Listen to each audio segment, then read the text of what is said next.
Alright, everybody.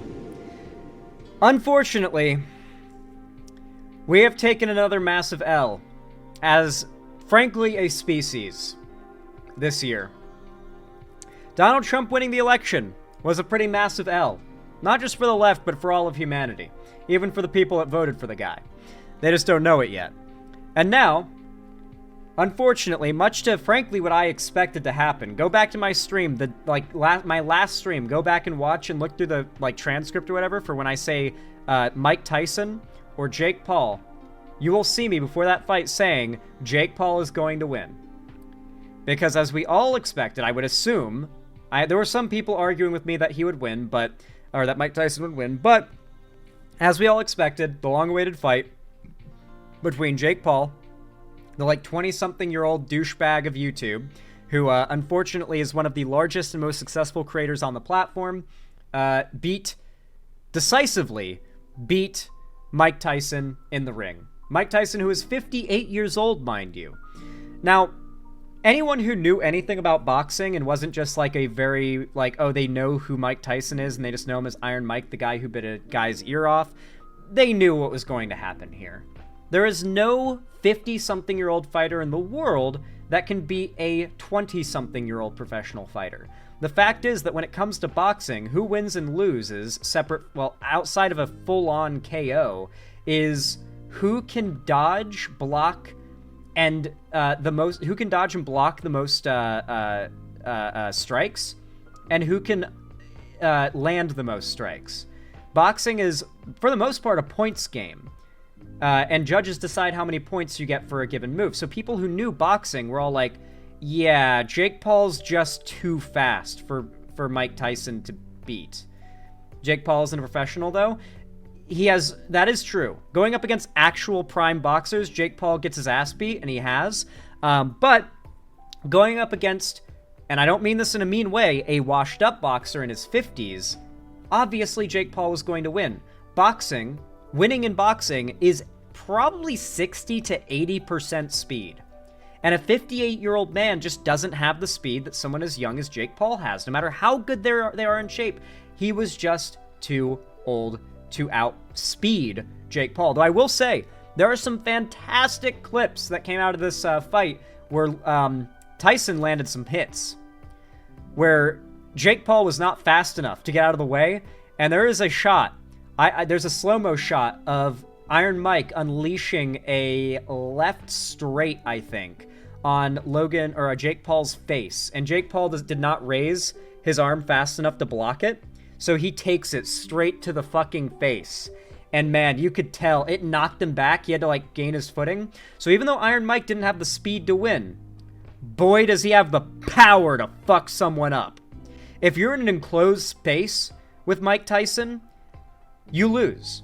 If that was not a boxing fight, if that was a genuine one-on-one fight in, an enclosed space, Jake Paul would not survive, okay? That is very obvious based on how the fight went. And if you watch, the recap and everything. If a real street fight, obviously Iron Mike still takes the W. And by a lot. But by a lot. An elevator fight where Logan or Jake can't get away from him, it's going to take 2, 3, 5 punches full strength from Mike to, KO Jake Paul. So there is that. Mike Tyson definitely still had the power. The power was not gone, okay? But the age took the wind from it, took the speed from him, and that's how he lost. And at the end of the day, it's so shameful that we have given such a piece of shit, such an egotistical piece of shit, so much platform, that just to fulfill his own ego, just to make himself feel like he's a real boxer, because he's yet to be a real boxer in their prime, he had to bribe 58-year-old legend Mike Tyson to come out of retirement in order to lose a fight to him just so he could brag about beating Mike Tyson in a boxing match. It's so sad to watch I'm sure this has always been a thing, but it really does feel like the internet has created an era of the worst human beings that you could possibly imagine becoming the most wealthy, successful, and powerful people. It's so depressing if you truly see the internet as like a place where human nature is fully unleashed and made like laid bare, I guess, then the fact that people like Jake Paul and Elon and, you know, go down the list, Mr. Beast, fucking KSI, like, think of any the biggest public figures. They're all pieces of shit. Like, legitimately. Or they will be outed as pieces of shit eventually. Hell, another YouTuber that people generally like that's quite large, Marquez Brownlee, a tech YouTuber, accidentally caught himself in 4K going like 110 in a school zone. In a video he recorded just to like flex how fast his car can go and how high quality a camera he was testing was. And he even blurred out the speedometer, whatever it's called, so you couldn't like tell how fast he was going, but there was a second one he didn't notice and didn't blur, and so people could see he was going over 100. And then at one point in the video you can see a go slow school zone or children crossing street zone sign. And so yeah, he got into a lot of shit for that. So it's so sad to see that like the largest figures with the most prominence in the online space are either pieces of shit or are no doubt eventually going to be outed as such. The Jake Paul vs. Mike. That wasn't a school zone, lol, but he was going 60 over the speed limit. Electrics, it may not have been a school zone, but the sign did have slow down crossing children on it as he zoomed by. So, yeah. And yes, he was going 60 over the speed limit, which is obviously the more concerning thing, and you cannot stop in time to not kill yourself and anyone crossing the street when you are zooming at 60 above the speed limit down the road. Zan scandal when? Well, it's definitely not going to involve speeding. That's for sure, because I don't drive. Mike Tyson fight was absolutely wild. A fight between a 27-year-old and a 58-year-old man was really only ever going to end up one way. Wait! I started the video! My bad. I meant to do a full lead into this. So this is a video by a great channel, Lessons in Meme History, about this fight, since I cannot just show the fight, but he put together a video that just breaks down the meme significance of the fight. And, you know, obviously what I really want to talk about is the tendency for people online to gravitate towards pieces of shit, which is, of course, how the right has grown so much prominence. But Jake Paul, who, yes, is a Trump supporter, is also just a mostly apolitically popular piece of shit. And I feel like analyzing how he is able to gain so much support and continue to grow and dominate the platform despite the popular sentiment being to hate him, I feel like that is a perfect case study of how the right continues to grow on the internet. The sadism is really there's no other way to put it than sadism, is it attracts people. The internet seems to bring out the cruelest tendencies of people. The Jake Paul vs. Mike Tyson fight was absolutely wild. A fight between a 27-year-old and a 58-year-old man was really only ever going to end up one way, and end up with Jake winning, it did. Of course, there has been much controversy and... Now, like I said, to be clear, in an elevator, a real fist fight, Iron Mike takes the W easy. In a ring, where it's all about like how many jabs and strikes you can land and how many you can block or evade, then yeah, obviously the younger person by that much, like they're gonna win. It's also worth noting that Mike Tyson has not fought in like 5 years, like not had like an actual legit fight in like 5 years, I think. Drama surrounding the lead up to the fight, with many criticizing Jake for deciding he wanted to fight a man who could be old enough to be his father, but it's clear Mike wanted it too and decided to go ahead with it. After all, Jake was... I mean, it's a lot of money. ...slated to receive $40 million, and Tyson $20 million, so man... Chat, who is that? I reckon I'd get in the ring for that much too, even if I ended up looking like an idiot. The weird part is that so many were keen for Tyson to put Jake in his place, despite his old age, and that is exactly what Netflix and all those involved were banking on. Dude, Netflix absolutely fumbled. Hard. They hard fumbled this shit, dude. Kickboxer here, Jake held his power, you're a bit out of your depth on this one. I would like to see evidence that you're a kickboxer if that's your view, but like, dog, I don't know. Watching the replays of the shots that Mike was able to get in. Like, Jake was taking steps back after taking those hits, like having to catch his balance, you know? At least that's how it looked to me.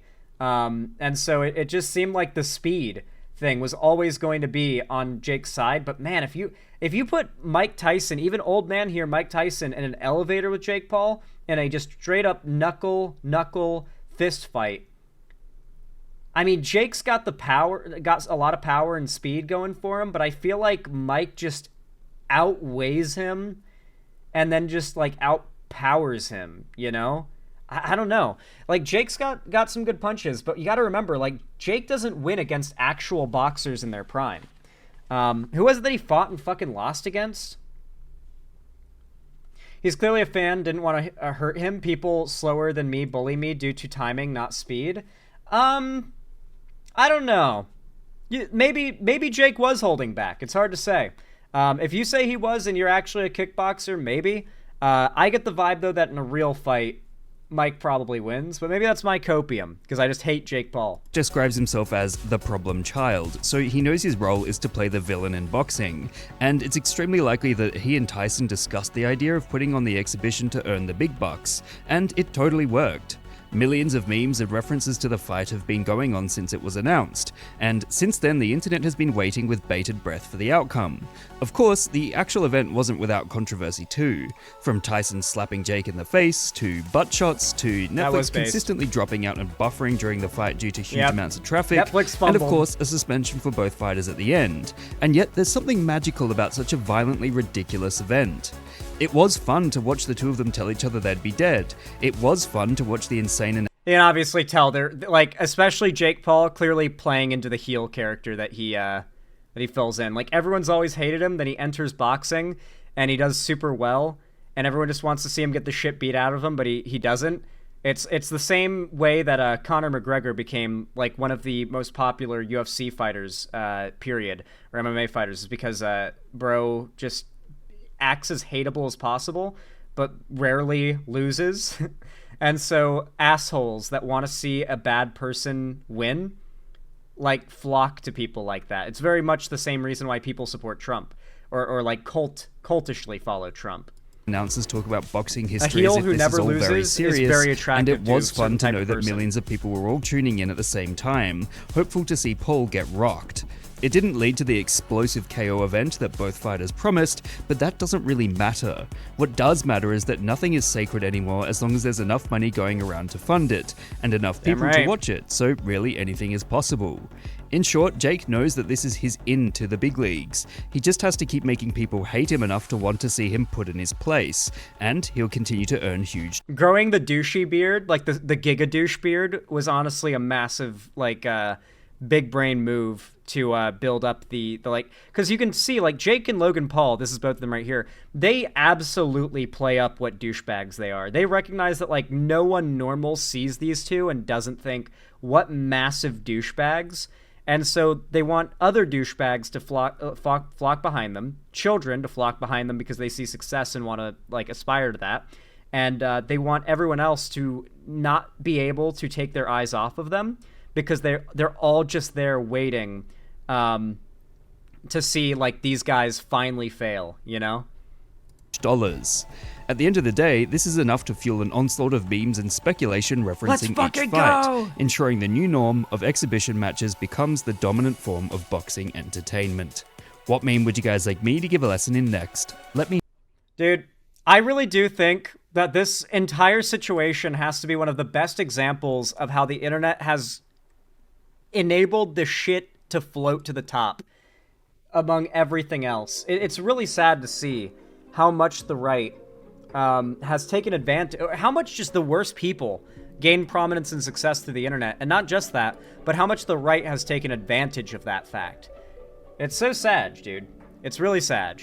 Anyway, though, if you enjoyed this segment, if you thought what I had to say was entertaining, enjoyable, or even educational, then please consider leaving a like, subscribe, ring the bell icon if you haven't already. You make sure that YouTube tells you when I go live or upload new videos. And of course, if you want to, follow my social medias and see more from me, there are links down below in the description. Highly recommend you follow me on Blue Sky, as that's where I am far more active now in terms of social media. I really don't use Twitter.